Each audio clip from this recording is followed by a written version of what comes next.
Primeiro,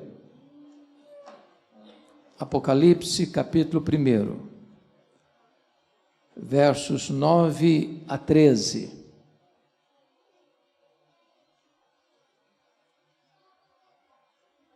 E esse texto diz o seguinte: Eu, João, irmão vosso e companheiro na tribulação, no reino e na perseverança, em Jesus achei-me na ilha chamada Patmos por causa da palavra de Deus e do testemunho de Jesus.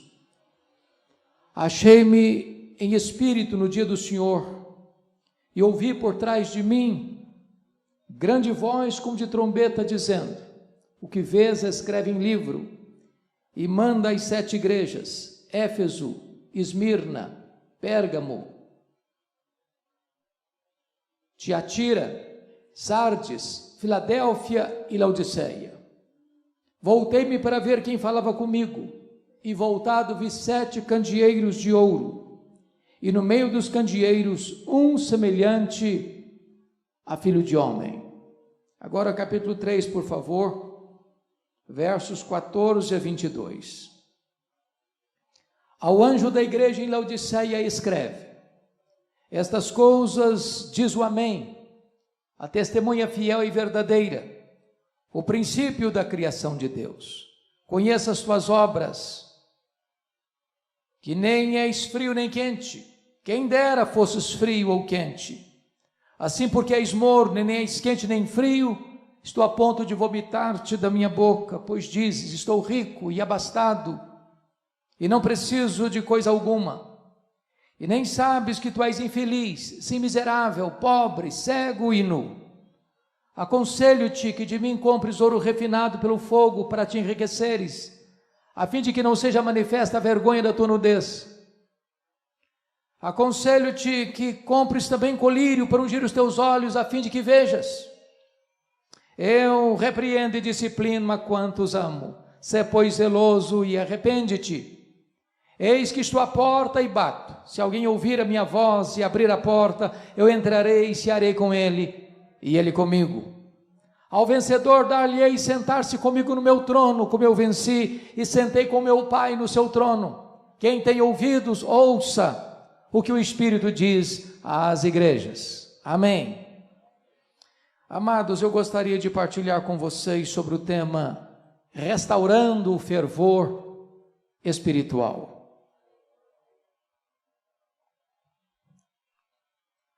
Os anos mais sombrios da história da igreja haviam chegado. Desde que Nero, com 17 anos de idade, no ano 54, assume o governo de Roma, no comando do grande Império Romano.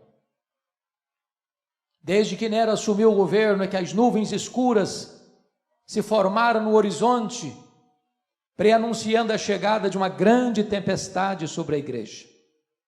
Ele era um homem violento, mandando matar inclusive a sua própria mãe. Era um homem devasso, era um homem cruel. 10 anos depois que ele assume o governo, precisamente no dia 17 de julho do ano 64, uma grande tragédia acontece. A mais populosa, a mais rica, a mais poderosa cidade do mundo, conhecida como a cidade eterna, a cidade de Roma, com mais de 1 milhão de habitantes, foi incendiada. Não um incêndio qualquer, mas um incêndio devastador, que durou 7 noites e 6 dias, de 17 de julho a 24 de julho. Nero assistia este horrendo espetáculo do alto da Torre de Mecenas, vestido de ator, tangendo a sua lira. Ao término desse tempo, a cidade de Roma estava devastada. Cerca de 70% da cidade destruída. Das 14 regiões ou 14 bairros de Roma, 10 deles foram devastados pelas chamas. Os 4 bairros restantes, densamente povoados por judeus e cristãos, dão a Nero um álibi para colocar a culpa do incêndio de Roma nos crentes. E começa um verdadeiro massacre contra os crentes. Eles foram crucificados. Faltou madeira para fazer cruz, tamanha quantidade de crentes que foram crucificados. Quando não tinha mais madeira, os crentes eram cobertos de piche, amarrados nos postes e queimados vivos para iluminar as noites de Roma. Um verdadeiro banho de sangue na cidade de Roma. 2 anos depois, ano 66, explode a Guerra dos Judeus, porque uma sinagoga fora profanada em Cesareia Marítima, e os zelotes, que nunca foram favoráveis ao governo de Roma em Israel, se rebelaram e começam a chamada Guerra Judaica. 2 anos depois, ano 68, Nero é deposto pelo Senado romano e comete suicídio. 2 anos depois, Tito, que estava em Israel para contornar a rebelião, cerca Jerusalém, invade Jerusalém, destrói Jerusalém, arrasa o templo de Jerusalém, cumprindo a profecia de Jesus, que não ficaria pedra sobre pedra, e promove o que em 1948, quando Israel retorna ao seu território. Nesse mesmo ano 70, Vespasiano inaugura o Coliseu Romano em Roma, o verdadeiro anfiteatro da morte, que numa celebração de inauguração de 100 dias, mais de 10.000 crentes foram mortos com requinte de crueldade, enrolados em peles de animais, jogados nas arenas para os cães morderem, para os touros pisarem, para os leões esfaimados da Líbia devorarem. Um verdadeiro massacre à Igreja de Deus.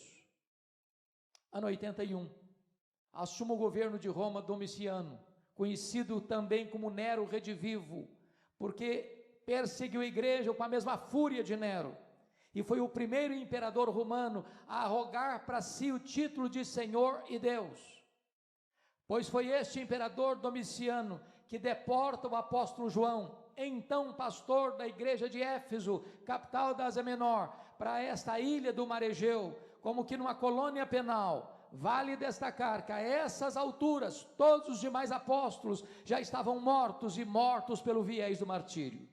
João era o último representante do colégio apostólico, e certamente a intenção de Domiciano era calar a voz do último apóstolo do Senhor Jesus, fechando-lhe na terra todas as portas.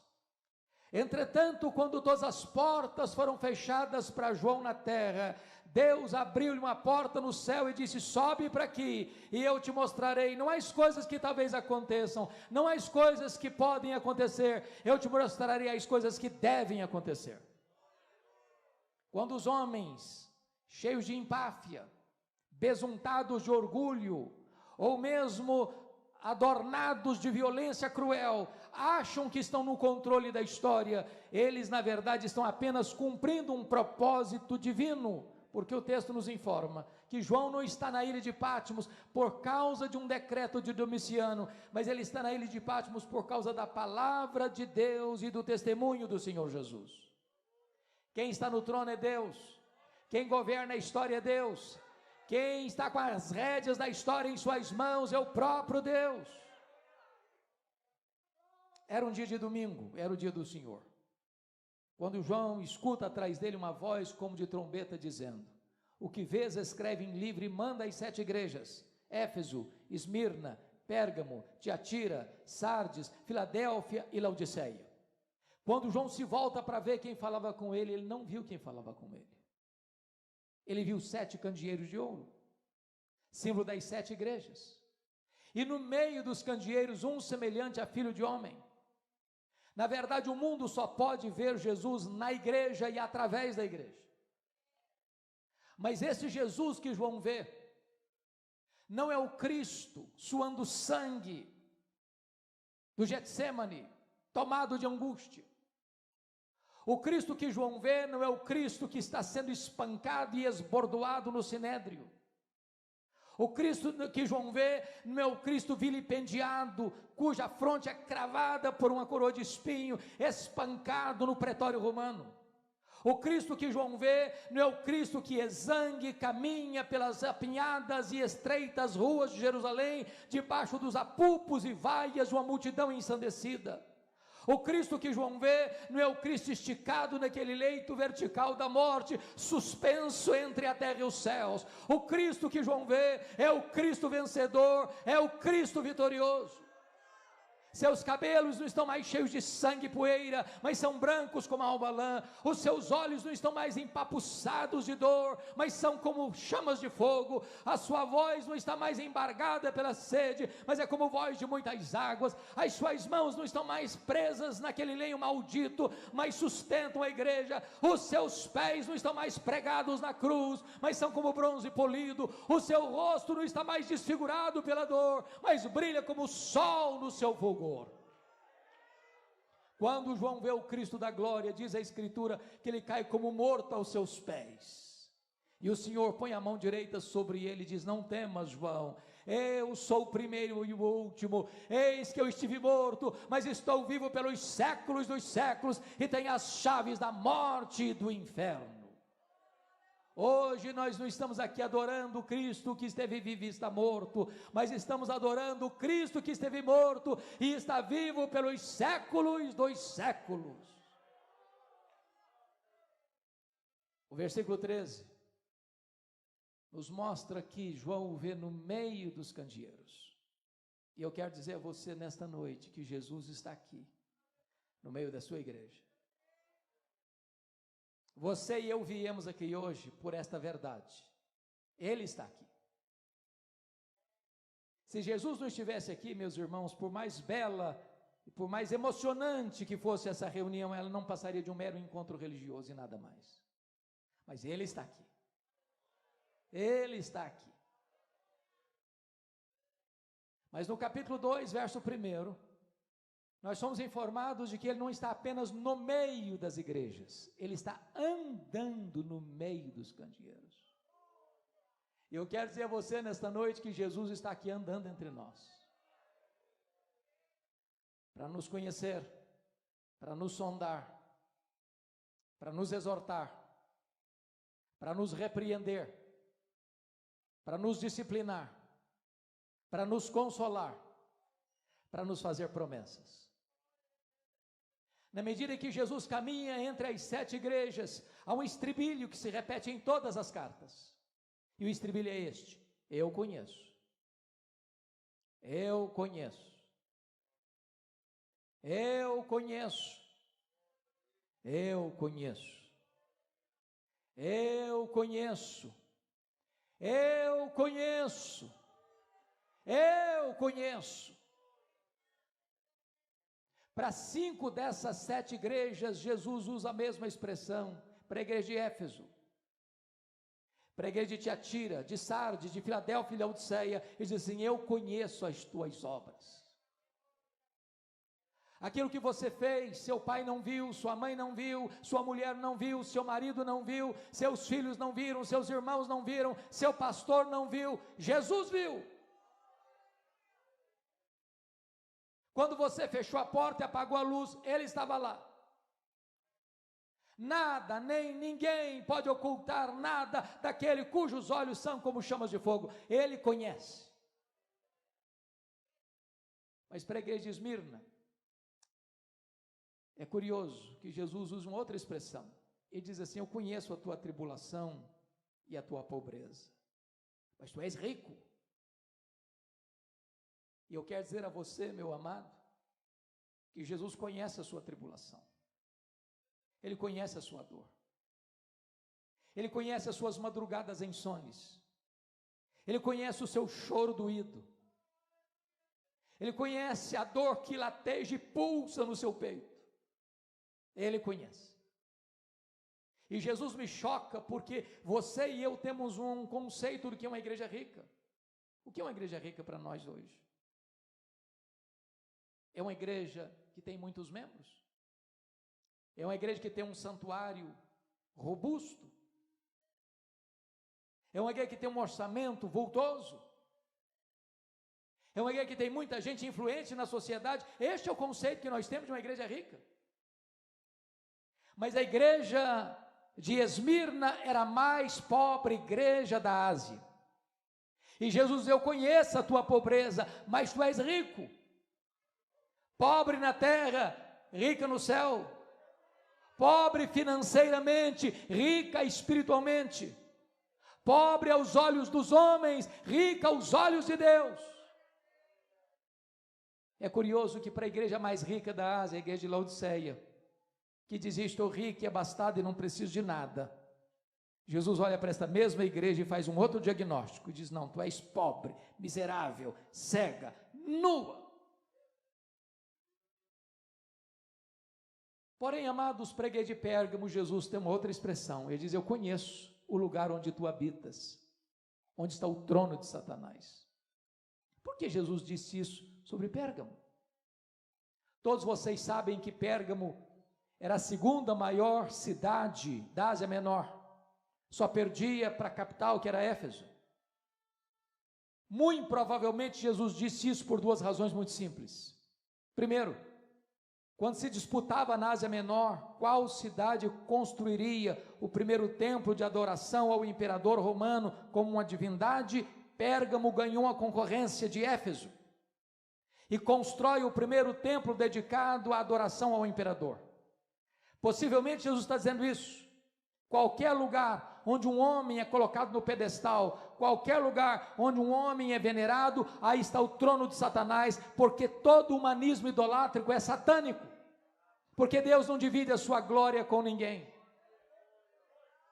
Mas em segundo lugar, irmãos, possivelmente Jesus disse isso: eu conheço o lugar onde tu habitas, onde está o trono de Satanás, porque Pérgamo hospedava o templo oficial de Esculápio, o conhecido deus da cura, representado por uma serpente. Caravanas iam do mundo inteiro a Pérgamo para serem curadas por Esculápio. É por isso que até hoje, quando você vai ao seu médico, você vai ver bordado no jaleco branco de seu médico uma serpente. Isso vem de Pérgamo, isso vem de Esculápio, isso vem do Deus da cura. Muito provavelmente Jesus está dizendo o seguinte: qualquer lugar onde os homens fabricam um ídolo e adoram um ídolo como se Deus fosse, aí está o trono de Satanás, porque o ídolo é nada, ele é pau, ele é pedra, ele é gesso, ele é mármore, ele é prata, ele é ouro, mas ele tem boca e não fala, ele tem mãos e não apalpa, ele tem pés e não anda, ele tem garganta mas não sai som da sua vida, ele é nada, mas o que está por trás do ídolo são os demônios. Mas o que é curioso é que onde Satanás tem um trono, aí Jesus planta uma igreja para adorar o Rei dos Reis, o Senhor dos Senhores. Na medida que Jesus vai caminhando entre as 7 igrejas, irmãos, ele tem elogios para fazer e tem censuras para fazer. Vejam comigo. Para 2 igrejas só tem elogios, nenhuma censura. Para quais igrejas? Para Esmirna, a mais pobre. Para Filadélfia, a mais fraca.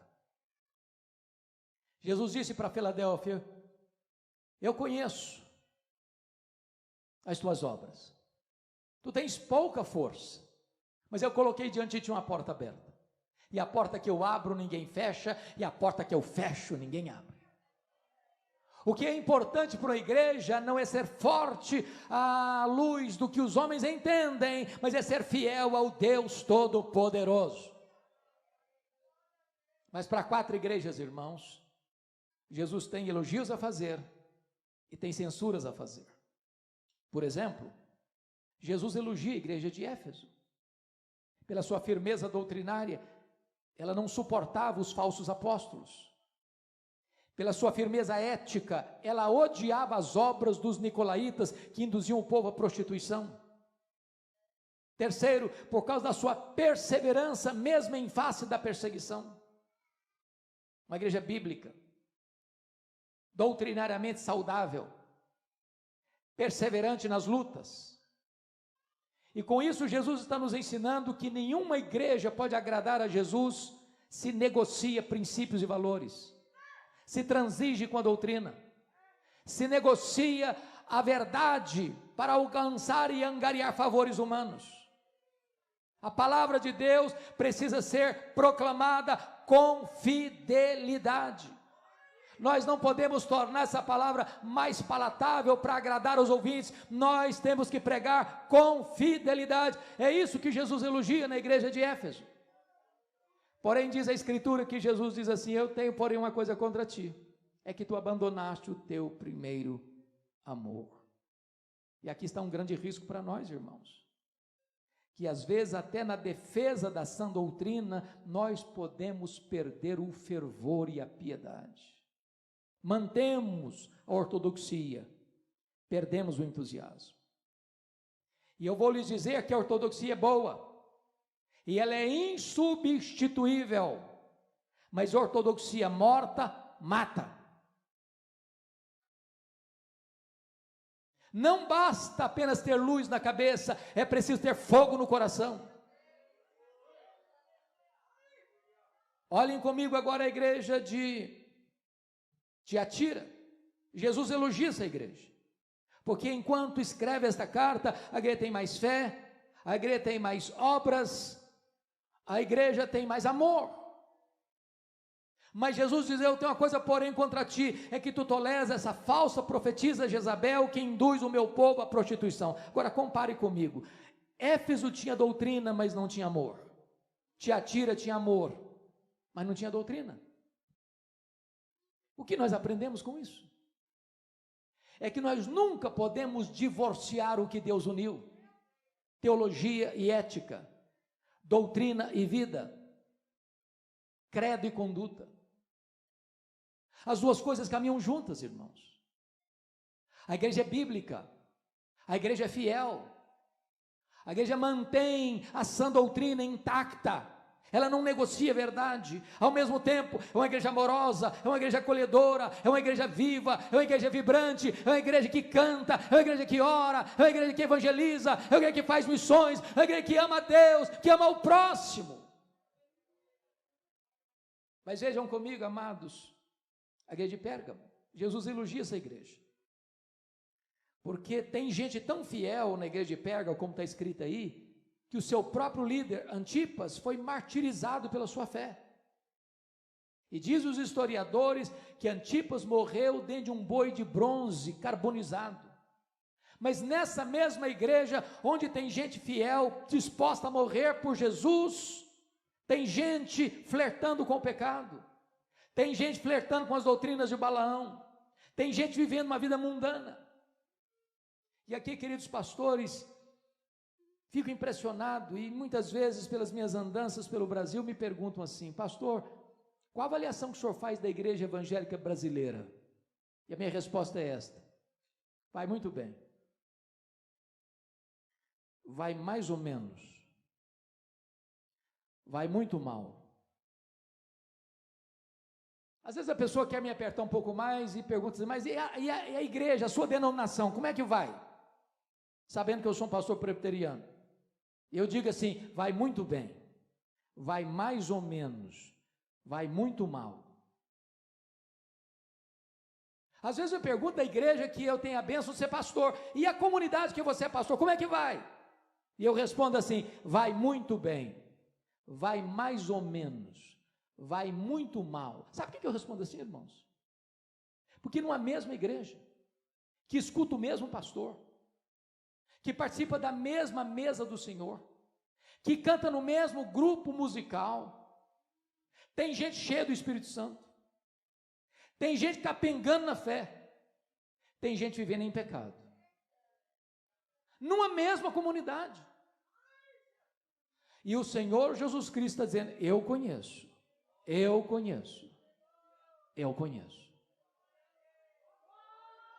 Jesus se dirige à igreja de Sardes.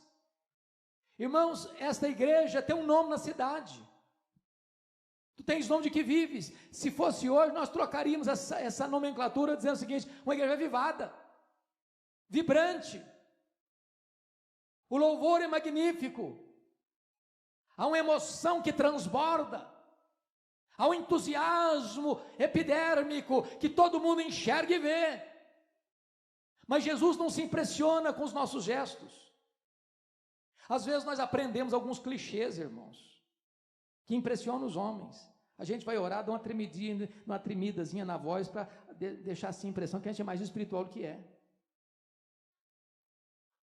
A gente tem alguns clichês, algumas expressões que são jargões religiosos. Mas Jesus não se impressiona com isso. Ele conhece a verdade no íntimo. E aquela igreja que tinha a fama de uma igreja avivada na cidade, Jesus olha e diz: não, você está morta. Você está morta. Tem uns poucos ainda que não contaminaram as suas vestiduras. E sabe, irmãos, Jesus me choca com isso, porque a avaliação dele é tão diferente da minha. Para a igreja que diz que é pobre, Jesus olha e diz: não, você é rica. Para a igreja que diz que é rica, Jesus olha: não, você é pobre. Para a igreja que diz que é viva, Jesus olha: não, você está morto. Para a igreja que diz que é fraca, Jesus: não, eu coloquei diante de você uma porta aberta. Então, na verdade, quero concluir 3 coisas. Primeiro, o que importa não é o que as pessoas dizem a seu respeito. O que importa não é o que você pensa a seu respeito. O que importa é o que Jesus diz a seu respeito. Jesus não tem uma opinião a nosso respeito, Jesus tem o diagnóstico: eu conheço.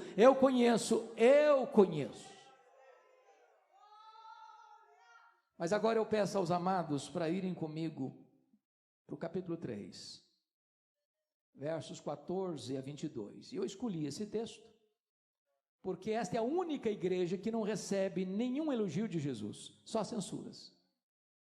A igreja de Laodiceia. Mas também é muito curioso que esta igreja de Laodiceia é a igreja que, ao se autoavaliar, tem o melhor conceito de si mesma. Essa igreja dá nota máxima para si mesma em todos os quesitos. Essa igreja bate palmas para ela mesma. Essa igreja forma um grande coral de todos os seus membros e canta o hino "Quão grande és tu" diante do espelho.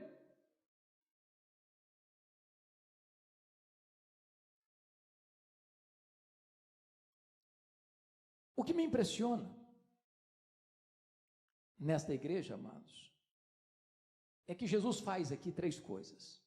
Ele faz um diagnóstico, ele faz um apelo e ele faz uma promessa. Eu não sei se você já perguntou por que Jesus usou as imagens que usou nesta carta. Por exemplo, frio, quente, morno, vestiduras brancas, colírio. Por que Jesus usou essas figuras? Foi por acaso? Ou tinha um propósito? Na verdade, Jesus conhece o texto e o contexto. Ele conhece a cidade e a história da cidade e a geografia da cidade. Quando Jesus usou essa expressão, quem dera fosses frio ou quente, mas porque tu és morno, estou a ponto de vomitar-te da minha boca, Jesus vai lançar mão da geografia para ilustrar isso. Quando você vai à cidade de Laodiceia, aquela cidade ficava localizada no vale do rio Lico, a região mais próspera e rica da Ásia Menor. Hoje, ainda uma das regiões mais prósperas da Turquia Asiática. Ali existia uma região metropolitana, 3 cidades que ficavam 8 quilômetros uma distância da outra. Tão perto eram que, quando Paulo escreve a sua carta aos Colossenses, ordena que a mesma carta fosse lida na igreja de Laodiceia e na igreja de Hierápolis, porque era uma região metropolitana. Hierápolis era mundialmente famosa, porque ali havia um chamado Castelo de Algodão, uma montanha de rochas calcárias brancas, de onde brotam águas quentes. Hierápolis era a nossa Caldas Novas brasileira. Pessoas iam para ali para tomar banhos terapêuticos. Do outro lado do rio Lico ficava Colossos, que curiosamente era conhecida também pelas suas fontes de águas frias e geladas, também com efeito terapêutico. Mas Laodiceia, a maior cidade da região, não tinha fontes nem de águas quentes, nem de águas geladas. As águas vinham das montanhas por meio de aquedutos e chegavam na cidade mornas, tépidas, impróprias para beber, impróprias para uso terapêutico. E Jesus está dizendo o seguinte: quem dera tu fosses quente como as águas de Hierápolis, quem dera tu fosses fria como as águas de Colossos, mas porque tu és morna como as águas que chegam em Laodiceia, eu estou a ponto de vomitar-te da minha boca. Por que Jesus usa a questão do ouro puro para te enriqueceres? Porque Laodiceia era a cidade dos banqueiros, era a cidade dos endinheirados, era a cidade dos ricaços. Tanto é fato que no ano 46 depois de Cristo, essa região metropolitana foi devastada por um terremoto. As duas outras cidades não se reconstruíram, mas Laodiceia foi reconstruída com o dinheiro dos cidadãos ricos da cidade. E Jesus está dizendo o seguinte: vocês se orgulham do ouro que vocês têm, mas espiritualmente vocês estão pobres. Porque Jesus usa a figura das roupas brancas? Porque Laodiceia era o maior centro têxtil da Ásia Menor. E Jesus está dizendo o seguinte: vocês se orgulham das suas fábricas de roupas, mas espiritualmente vocês estão nus. Porque Jesus usa a figura do colírio? Porque Laodiceia era o maior centro oftalmológico da Ásia Menor. Ali havia um remédio quase milagroso, o pó frígio. E Jesus está dizendo o seguinte: vocês se orgulham das suas clínicas de tratamentos de olhos, mas espiritualmente vocês estão cegos. O que Jesus está fazendo? Um diagnóstico. Agora, no diagnóstico que Jesus Cristo faz, irmãos, o que me impressiona não é o que ele vê, é o que ele não vê. Prestem atenção comigo, irmãos. Olhem bem esta carta. Não há, da parte de Jesus, a igreja que só recebeu censuras, nenhuma censura de Jesus de problemas doutrinários. Não tem doutrina de Jezabel, não tem doutrina de Balaão, não tem falsos ensinos, não tem falsos mestres. Nós diríamos que a igreja de Laodiceia era uma igreja ortodoxa, mas está provocando náuseas em Jesus. Leia as cartas, e você não verá nenhuma denúncia de Jesus de problemas morais. Tem problemas morais em Pérgamo, tem problemas morais em Tiatira, tem problemas morais em Sardes. Não há nenhuma denúncia de Jesus de problemas morais na igreja de Laodiceia. É uma igreja fortemente ética, não tem escândalo. Leia as cartas, e vocês não verão qualquer sinal de pobreza. Há pobreza em Esmirna, há pobreza em Filadélfia. A igreja de Laodiceia é uma igreja rica. Os teólogos da prosperidade não fariam sucesso lá, porque todo mundo já era rico. Leia as cartas, e vocês verão que numa época de perseguição no mundo todo, Laodiceia vivia em paz. Agora deixa eu dizer uma coisa soleníssima aqui para vocês. Se você e eu morássemos lá naquela região, sabe qual seria a igreja que nós procuraríamos frequentar com a nossa família? A igreja de Laodiceia. Era a melhor igreja, tinha melhor avaliação de si mesmo, gozava de boa reputação na cidade. Mas exatamente essa igreja, Jesus olha e diz o seguinte: eu estou a ponto de vomitar-te da minha boca. Então o que é que Jesus vê nessa igreja que tanto o incomoda? Somente uma coisa: falta de fervor espiritual. Oh, irmãos amados, eu tenho rodado o Brasil, já pregado em mais de 1.500 igrejas das mais diversas denominações. Como orador que me precedeu, tenho pregado em igrejas ultraconservadoras. Se uma mosca voar, você escuta. Já tenho pregado em igrejas ultrapentecostais. Você precisa pedir ao povo assim: calma, calma, calma, calma.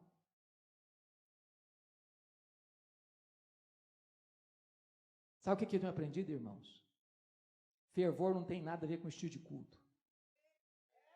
Nada a ver. Nada a ver. Falta brilho nos olhos. Falta coração aquecido. Falta entusiasmo. Falta amor à palavra. Falta zelo com oração. Falta poder espiritual. Falta avivamento, irmãos. Falta avivamento. A igreja contemporânea está ficando cada vez mais secularizada. As pessoas frequentam os templos, mas não são transformadas. Irmãos, o índice de divórcio dentro da igreja é quase o mesmo fora da igreja. O índice de rapaz e moça que vai para a cama no namoro é quase a mesma quantidade dos que estão fora da igreja. O índice de crente desonesto nos seus negócios, que dá um cheque sem fundo, é quase o mesmo fora da igreja. As pessoas entram para a igreja, mas elas não recebem o poder transformador do evangelho da graça.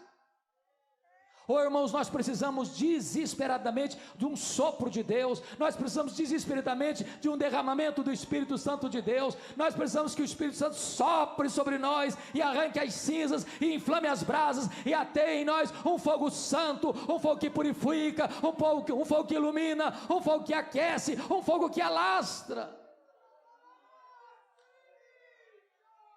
E depois que Jesus Cristo faz esse diagnóstico, irmãos, Ele tem, por favor, olhe comigo, Ele tem um apelo a fazer. E no verso 17 ele diz o seguinte, preste bem atenção: eu repreendo e disciplino a quantos amo. Querido pastor João, às vezes eu fico muito constrangido quando eu leio esse texto, porque parece-nos que Jesus está pegando pesado, e muito pesado. A linguagem é pesadíssima, é de náusea.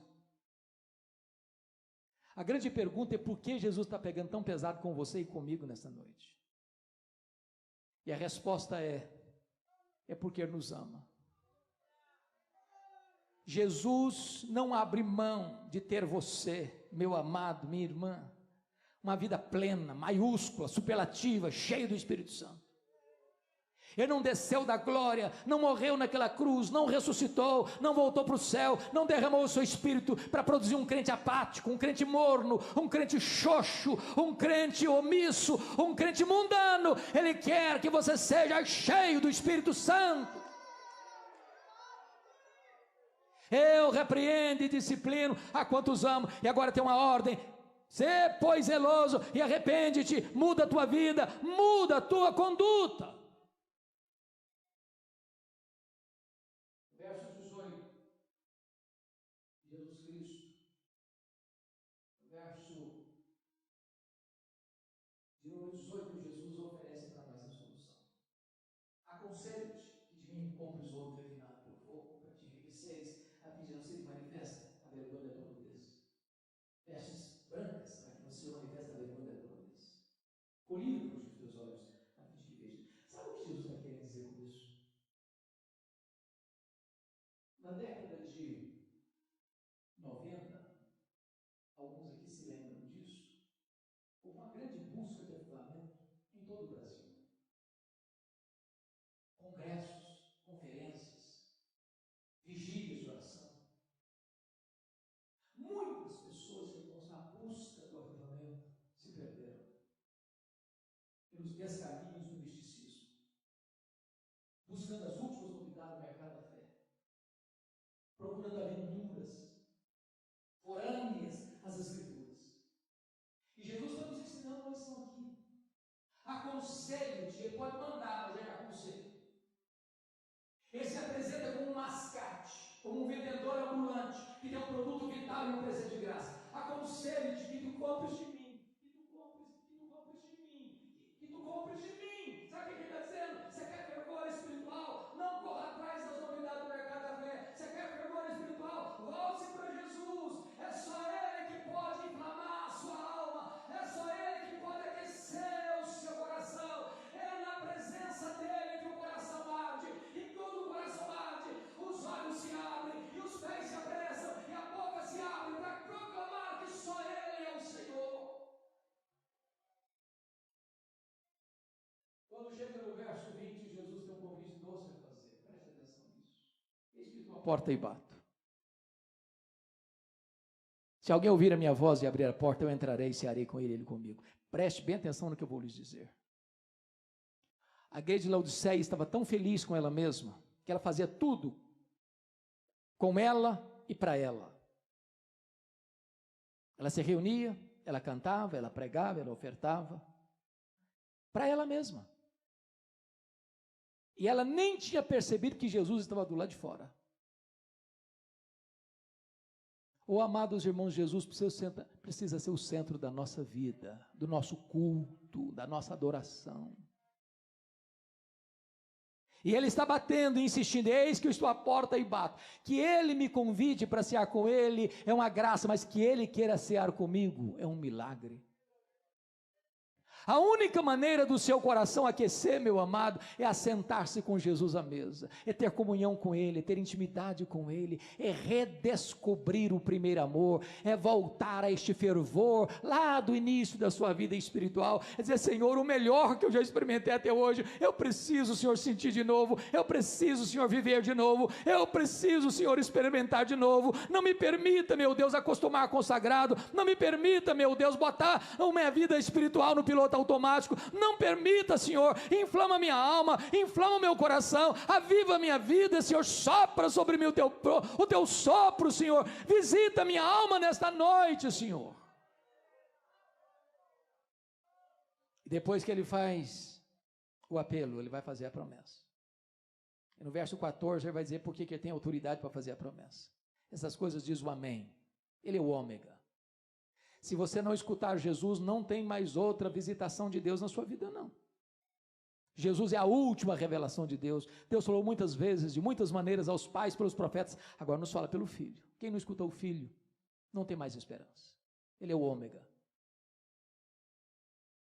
Ele é a testemunha fiel e verdadeira. O que ele fala, ele cumpre. O que ele faz, ninguém pode impedir sua mão de fazer. Ele é o princípio da criação de Deus, no sentido de que ele foi o agente da criação. Todas as coisas foram feitas por intermédio dele, e sem ele nada do que foi feito se fez. E se ele do nada criou o universo, ele é poderoso para inflamar de volta o seu coração. E a promessa está no versículo 21, ao vencedor dar-lhe-ei sentar-se comigo no meu trono, como eu venci e sentei com meu Pai no seu trono. Sabe o que está dizendo aqui? Sabe quem vai se assentar publicamente no trono com Jesus? Quem se assentou intimamente com ele à mesa. Para uma igreja que valorizava tanto dinheiro, Jesus está dizendo: eu tenho coisa melhor para você, eu tenho o trono. Por isso ele conclui dizendo assim: quem tem ouvidos, ouça o que o Espírito diz às igrejas. Irmãos, em 2011 eu fui visitar essas 7 igrejas. Eu confesso a vocês que eu chorei bastante, porque todas essas 7 igrejas estão mortas, literalmente mortas. Você encontra escombros, pedras reviradas e uma vaga lembrança de uma igreja que existiu no passado. Nessa mesma região não tem sequer hoje 1% de crentes. Sabe por que essas igrejas morreram, irmãos? Porque elas não ouviram o que o Espírito Santo disse a elas. Caminharemos para 504 anos de reforma. Parece-nos que a Europa não tem muito o que celebrar. As igrejas protestantes da Europa estão morrendo. Estão morrendo. Eu estive na Holanda. Até 1960, pastor, os templos estavam abertos e o povo ia para os templos. Hoje os templos estão lá, mas o povo não vai mais. Fomos para a Escócia, berço do presbiterianismo. Para minha tristeza, entramos num dos templos mais belos da capital.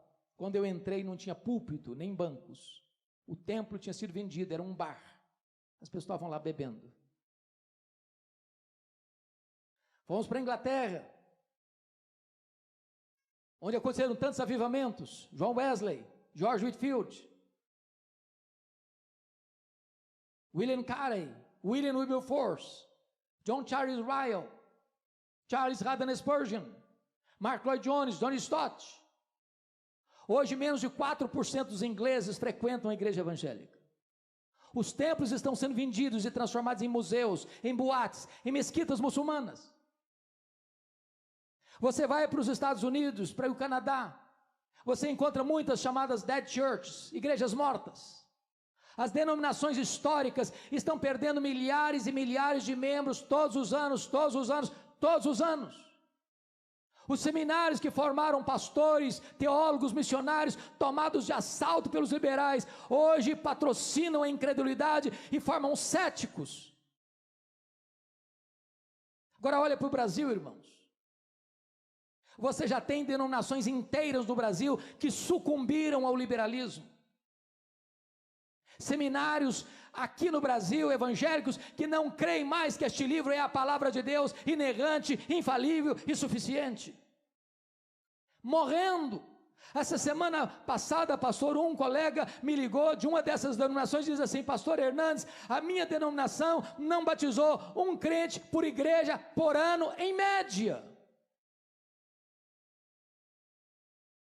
Olha para o Brasil, irmãos, e vocês verão mega igrejas, mega templos, com multidões e multidões, mas não tem evangelho, não se prega sobre a cruz, não se prega sobre arrependimento, não se prega sobre a justificação pela fé, não se prega sobre santificação, não se prega sobre a vida eterna. Onde não tem palavra de Deus, não tem o Deus da palavra. Olha para o Brasil, irmãos, e vocês verão igrejas, louvado seja Deus, que permanecem ortodoxas e fiéis à doutrina, mas muitas delas já perderam o fervor, estão com uma ortodoxia ossificada.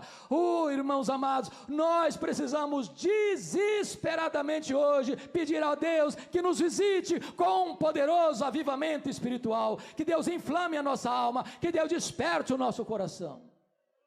Sabem por quê? E eu termino aqui. Quando aquela geração saiu do Egito, era aproximadamente 2 milhões de pessoas.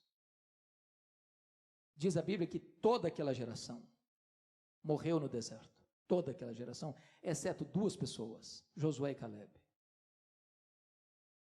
A segunda geração que nasceu no deserto foi a geração que entrou na terra prometida. Diz a Bíblia que a terceira geração que nasceu na terra prometida não conhecia Deus mais. Parece-nos que os nossos avós foram mais crentes que os nossos pais. Parece que os nossos pais foram mais crentes do que nós. Parece que nós estamos sendo mais crentes que os nossos filhos. Que Deus tenha misericórdia de nós, irmãos. Para que nós passemos o bastão para a nova geração. Para que os nossos filhos sejam mais crentes do que nós.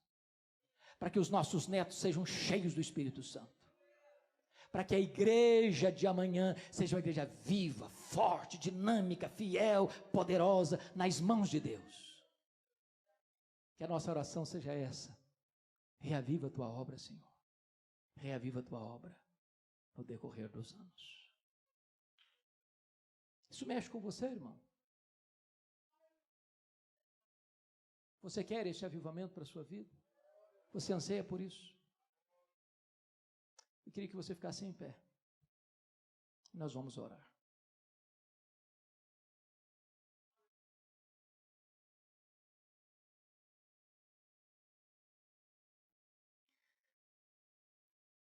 Bendito Deus. Vem, visita, Senhor, a tua vinha nesta noite. É o teu povo que se chama pelo teu nome. Tu estás entre nós, tu conheces o nosso coração, quebra a dureza do nosso coração, tira essa crosta, Senhor, toca no íntimo da nossa alma nesta noite, sopra as cinzas, Senhor, reaviva as brasas, leva-nos de volta, Senhor, ao primeiro amor, reaviva o nosso coração, visita a nossa casa, restaura a nossa família. Oh meu Deus, em nome de Jesus, não nos deixes dormir o sono da morte, não nos deixes viver um cristianismo apático, por amor do teu nome, Senhor, não nos deixes nos conformar com este século, reaviva o nosso coração, Senhor. Nós não queremos viver se não for viver na tua presença, se não for viver para a tua glória, se não for viver para exaltar o teu Filho, para amá-lo, para glorificá-lo, para torná-lo conhecido. Oh meu Deus, toma nas tuas mãos agora cada homem, cada mulher que entrou nesta casa, toma nas tuas mãos cada pessoa que está assistindo este culto, Senhor, pelas mídias sociais, toma em tuas mãos aqueles que estão aqui, aqueles que estão acolá, por amor do teu nome, reaviva a tua obra, Senhor, desperta a tua igreja, sopra sobre nós o teu sopro. Levanta, Senhor, uma igreja viva, uma igreja forte, uma igreja quebrantada, uma igreja que chora pelo pecado, mas uma igreja que se levanta diante deste mundo com coragem para pregar a tua palavra no poder do teu Espírito. É a nossa súplica, meu Deus. É a nossa necessidade. Em nome de Jesus. Aleluia. Amém e amém.